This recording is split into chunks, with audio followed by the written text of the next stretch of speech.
Os destaques da semana entre os julgamentos do plenário do Supremo Tribunal Federal. Você confere aqui na TV Justiça. É o Plenárias que está começando agora.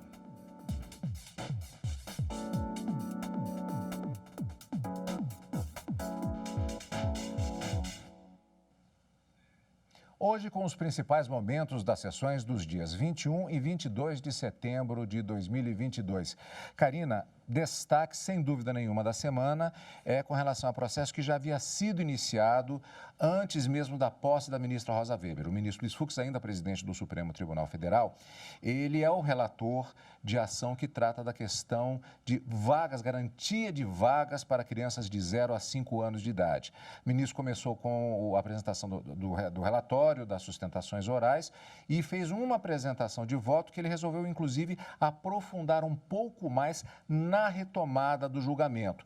O julgamento foi retomado na quarta-feira e concluído na sessão da quinta-feira. É, exatamente, Cadu. E foram 2 os temas julgados essa semana no plenário do Supremo Tribunal Federal. A conclusão desse envolvendo a discussão se era obrigatório ou não que os municípios ofereçam e garantam vagas de creche e pré-escola a essas crianças de 0 a 5 anos, como determina a Constituição, ou se para fazer valer essa obrigatoriedade seria necessária a edição de uma lei especial regulamentando o tema. Os ministros disseram que não é preciso essa lei. Trata-se de uma norma de aplicação direta e imediata, desde que estabelecida a Constituição Federal em 1988.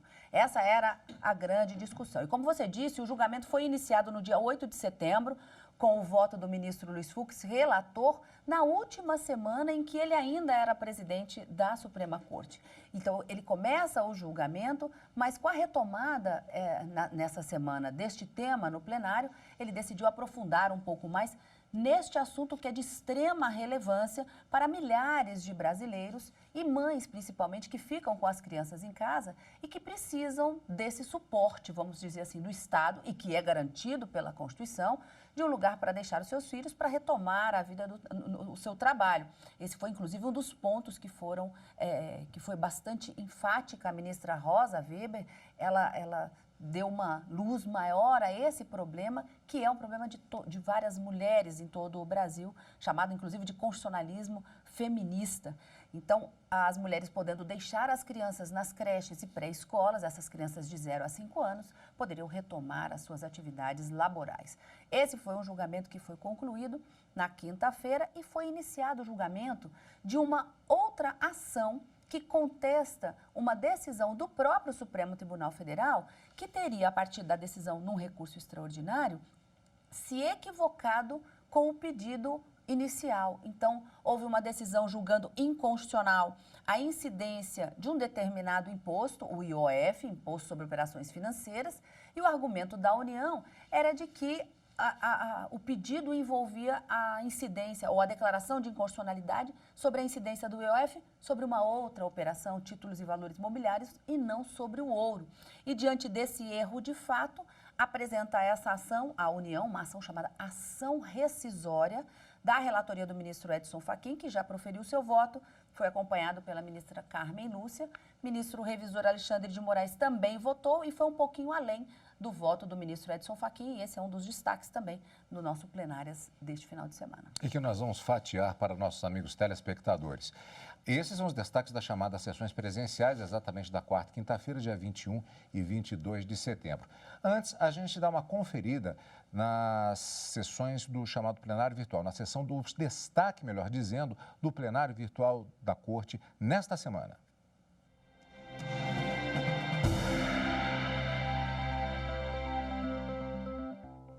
Pois é, no plenário virtual, o Supremo Tribunal Federal decidiu por maioria manter a suspensão de trechos de decretos da Presidência da República que facilitavam o acesso a armas de fogo no país.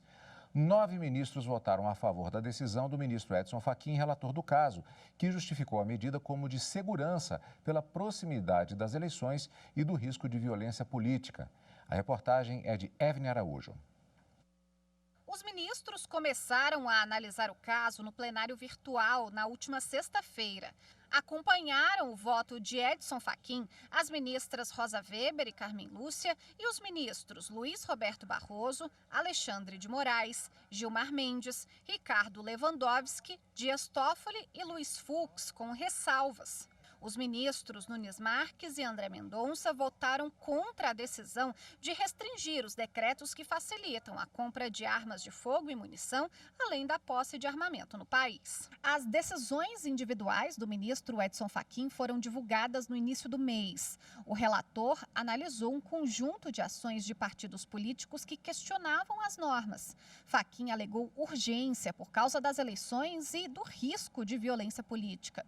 Ainda, segundo o ministro, estudos mostram que a maior quantidade de armas circulando nas ruas aumenta também a criminalidade. Nas decisões, foi determinado que a posse de arma de fogo só pode ser autorizada às pessoas que demonstrem concretamente a efetiva necessidade por razões profissionais ou pessoais, que a compra de armas de uso restrito só deve ser autorizada por interesse da segurança pública ou da defesa nacional. E a quantidade de munição permitida fica limitada apenas ao necessário para garantir a segurança dos cidadãos. A determinação restringe também a compra de armamento por colecionadores, atiradores e caçadores.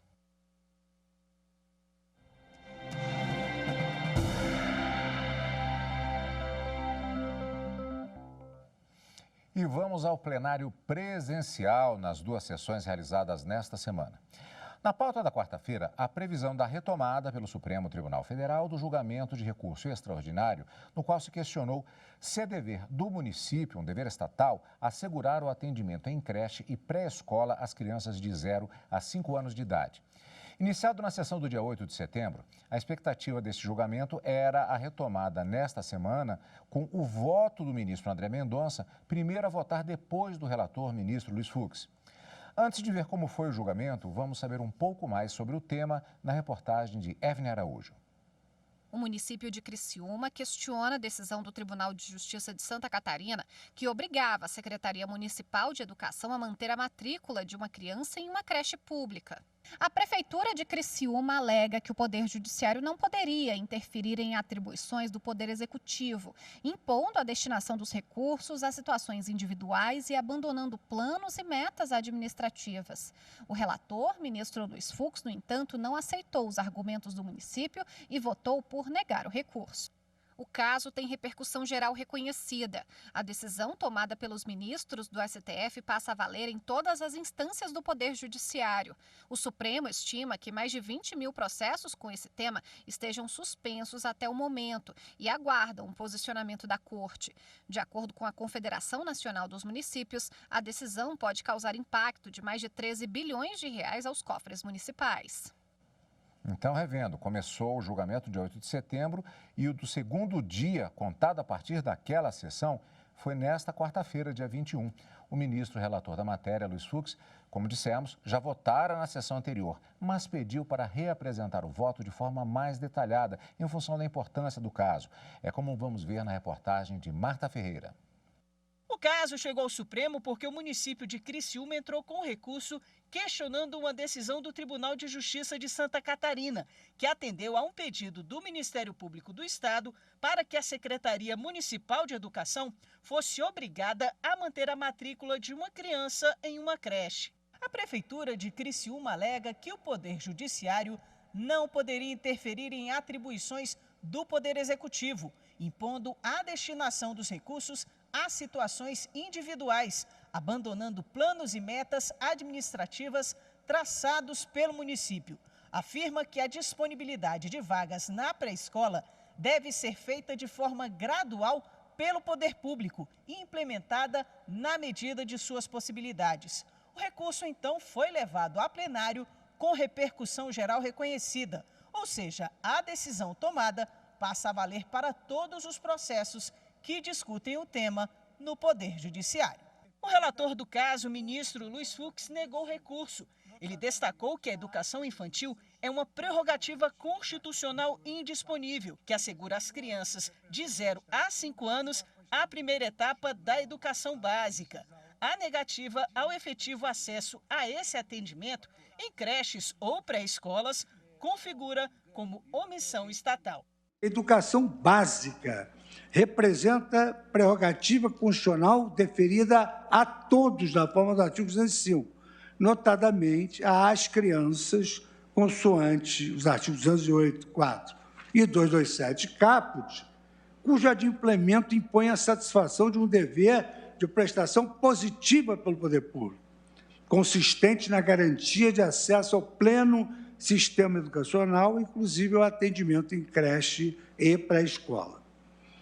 Os entes municipais, nesse contexto, são primariamente, conforme se viu, responsáveis por proporcionar a concretização da educação infantil, mediante a adoção das políticas públicas prometidas e eficientes, que devem alcançar especialmente a população mais vulnerável. Como a matéria tem repercussão geral, o relator propôs a seguinte tese. A administração pública, por força de decisão judicial, deve matricular crianças de 0 a 5 anos de idade em creche ou pré-escola pública, desde que haja comprovação de pedido administrativo prévio não atendido em prazo razoável e de incapacidade financeira do requerente de arcar com o custo correspondente. O ministro André Mendonça divergiu do relator no sentido de que os municípios têm a obrigação de oferecer a educação infantil a partir dos 4 anos de idade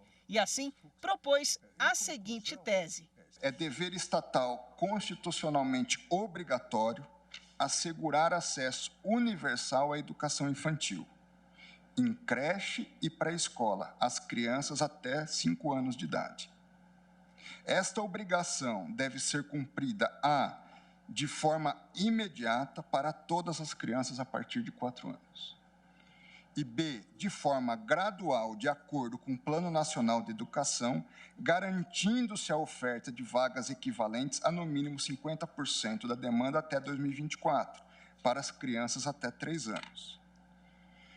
Por fim, digo o seguinte: constatada a não aplicação do percentual mínimo orçamentário em educação, aqui eu estou indo um pouco além do que está estabelecido no PNE, ou seja, se o município não aplicou o mínimo necessário em educação, bem como o descumprimento de qualquer outra obrigação constitucional ou legal relacionada à política pública educacional pelo ente, a obrigatoriedade de universalização do atendimento à educação infantil passa a ser imediata. O ministro Nunes Marques acompanhou o entendimento do relator de ser dever do Estado assegurar o atendimento em creche e pré-escola. Também negaram recurso os ministros Edson Fachin e Alexandre de Moraes. Aqui se tem um olhar diferente para cada município. Estabelecer obrigações, estabelecer critérios, mas me parece aqui é o que eu me encaminho na tese, que também vou aguardar para discutir a tese, mas é que a inércia do município tem que ser apenada. Mas se houver uma programação municipal dentro dos seus critérios orçamentários, logísticos e gestão, eu acredito que não há possibilidade do judiciário substituir isso. O julgamento foi retomado na sessão da quinta-feira. É o que nós vamos ver depois do intervalo aqui no Plenárias.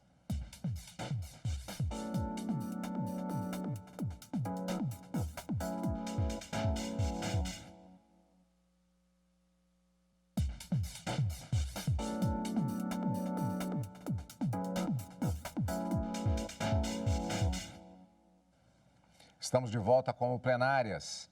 Sessão da quinta-feira, dia 22 de setembro. No terceiro dia de julgamento da matéria, o plenário do Supremo Tribunal Federal decidiu que é dever do Estado garantir acesso à creche e pré-escola às crianças de até 5 anos de idade. Reportagem de Marta Ferreira.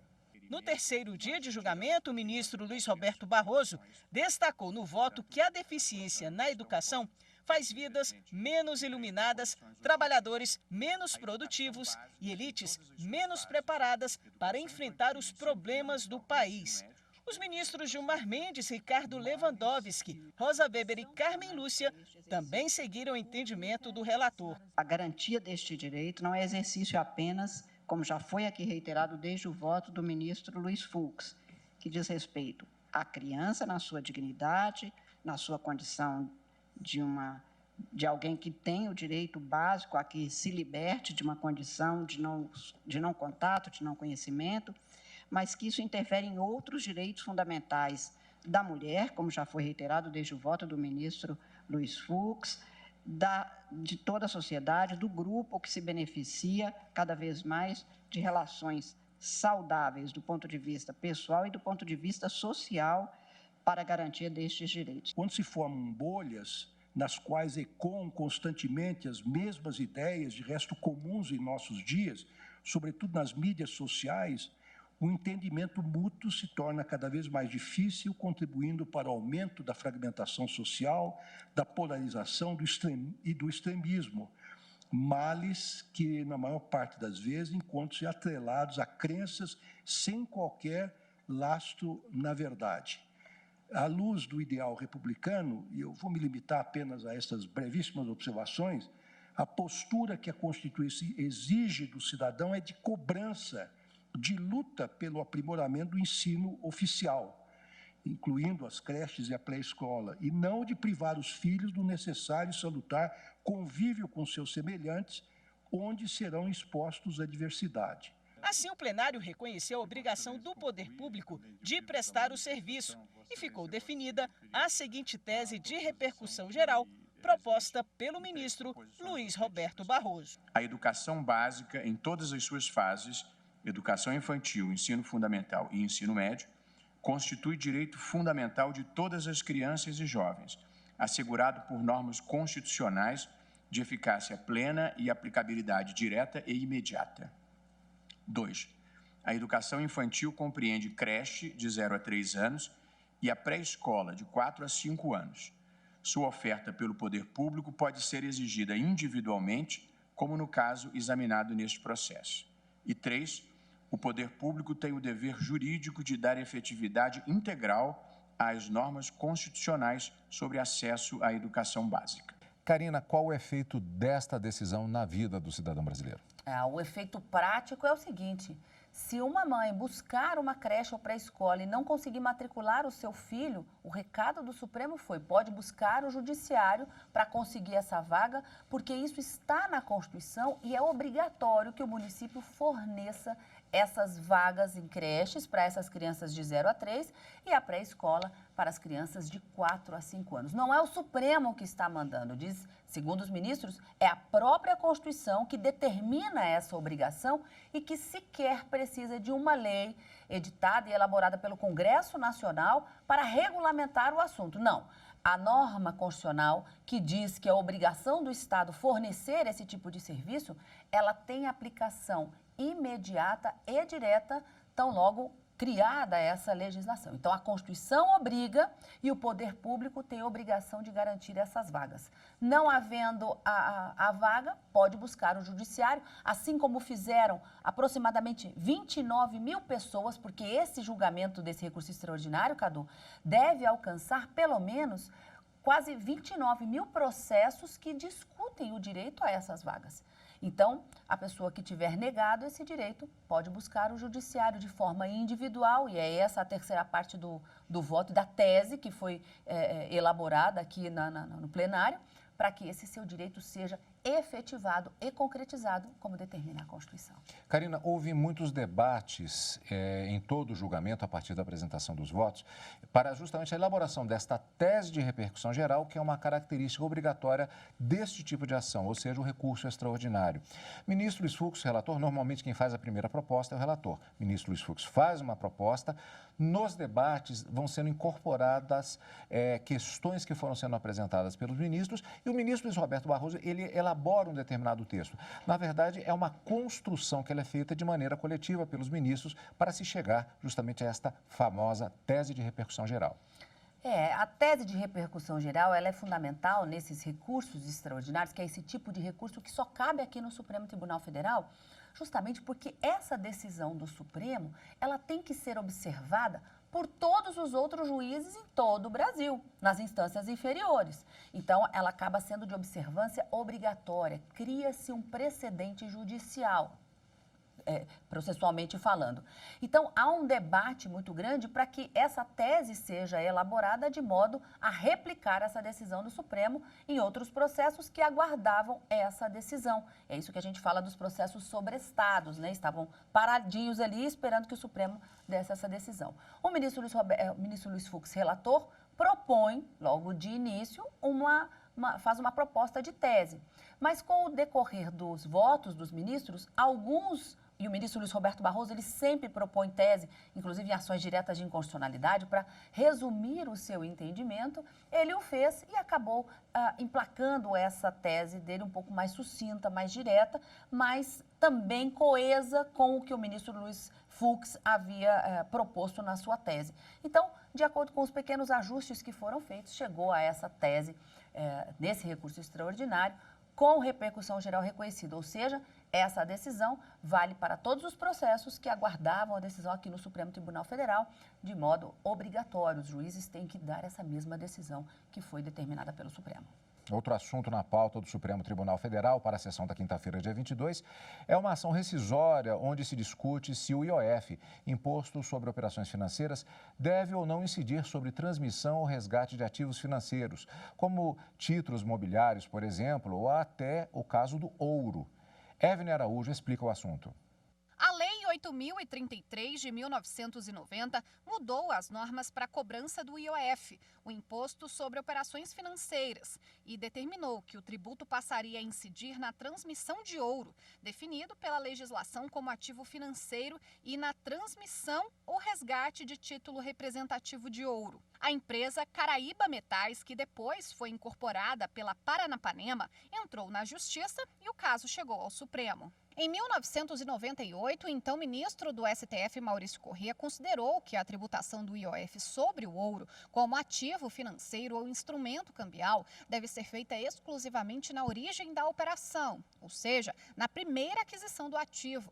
O ministro considerou inconstitucionais os 2 incisos da lei que determinaram a incidência do imposto. A União entrou com ação rescisória pedindo a anulação da decisão e argumentou que a decisão do ministro tratou de forma equivocada o fato gerador da cobrança do imposto, porque considerou o ouro como instrumento cambial à base econômica.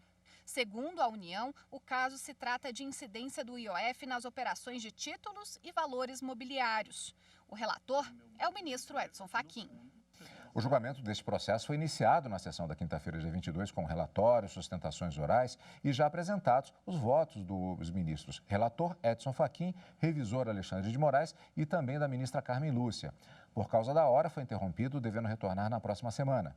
Karina, posições divergentes já apresentadas pelo relator e pelo revisor no início do julgamento. Em parte, né, Cadu? Porque o ministro Alexandre de Moraes, que é o revisor dessa ação rescisória, dessa ação que pretende afastar uma decisão que já foi dada pelo Supremo Tribunal Federal, ele entendia que, além de julgar essa ação, deveria também já julgar o recurso extraordinário que era o objeto de discussão dessa ação rescisória. Então, ele vai além do voto do ministro Edson Fachin. Para o ministro Edson Fachin e a ministra Carmen Lúcia, que já votaram, eles julgavam procedente essa ação para entender que, sim, o recurso extraordinário, com a decisão que foi tomada, houve um erro de fato. O que se buscava era uma declaração de inconstitucionalidade da incidência desse IOF sobre títulos e valores mobiliários e não sobre o ouro, como de fato constou. Então, os ministros entenderam que, efetivamente, o pedido, a decisão continha esse erro de fato e que merecia ser corrigido. Então, julgaram procedente a ação rescisória. Ministro Edson Fachin e ministra Carmen Lúcia param por aí. O ministro revisor, ele diz, sim, houve esse erro de fato, é preciso que a gente corrija e eu avanço para já julgar o recurso extraordinário e manter a decisão do Tribunal Regional Federal, que estava sendo questionada nesse recurso extraordinário, para manter aquela decisão sobre a incidência do IOF sobre títulos e valores mobiliários. Mas, então, nós temos aqui um voto parcial né, o voto do ministro relator e uma divergência parcial do ministro Alexandre de Moraes. Mas, como você disse, sobre esse julgamento, nós ainda temos encontro marcado mais uma vez no plenário do Supremo Tribunal Federal, quando esse processo retornar. Salvo engano, a ministra Rosa prometeu para a próxima semana, mas é sempre uma expectativa essas pautas dirigidas todas as quartas e quintas-feiras. Vamos aguardar. Mas voltando ao plenário, a gente traz aqui no Plenárias. E vamos acompanhar aqui na TV Justiça. Agora nós voltamos à sessão da quarta-feira, dia 21 de setembro. A presidente do Supremo Tribunal Federal, ministra Rosa Weber, participou do Fórum de Justiça do grupo de países denominado de BRICS, do qual o Brasil faz parte. Em relato no início da sessão plenária do dia 21, ela destacou os avanços tecnológicos do judiciário brasileiro e defendeu a credibilidade e a legitimidade das urnas eletrônicas. De Brasília, a presidente do Supremo, ministra Rosa Weber, forneceu informações sobre a dinâmica e o funcionamento do sistema de justiça brasileiro às autoridades do BRICS, bloco formado pelo Brasil, Rússia, Índia, China e África do Sul. O encontro virtual e presencial foi em Pequim. Rosa Weber destacou a informatização dos processos e o papel do Conselho Nacional de Justiça, criado em 2004 para controlar a atuação administrativa e financeira do Poder Judiciário e instituir políticas judiciárias em todo o país. A presidente do Supremo ressaltou que o Brasil tem histórico de confiança no uso de tecnologia inovadora para a solução de problemas institucionais. Citou como exemplo as urnas eletrônicas, que conferem velocidade na votação, com a divulgação do resultado das eleições no mesmo dia.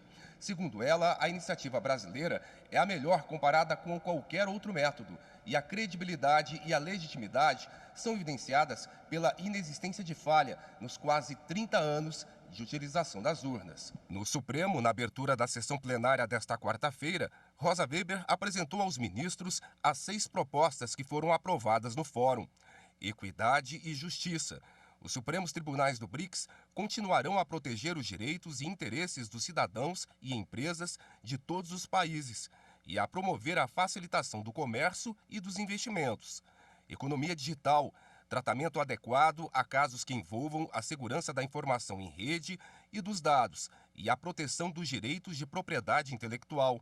Desenvolvimento verde, estabelecimento de mecanismo para o intercâmbio judicial na justiça ambiental. Assistência judicial. Os Supremos Tribunais do BRICS irão adotar ferramentas para a melhoria da assistência judicial internacional. Capacitação de juízes. Fortalecimento do intercâmbio de juízes com o apoio de modernas tecnologias. Permanência do Fórum de Justiça do BRICS. Será mantido o trabalho de cooperação e, no futuro, será desenvolvida uma plataforma inclusiva, abrangente e moderna. Foi um encontro muito agradável e, a meu juízo, muito produtivo, com a participação de todos, né, em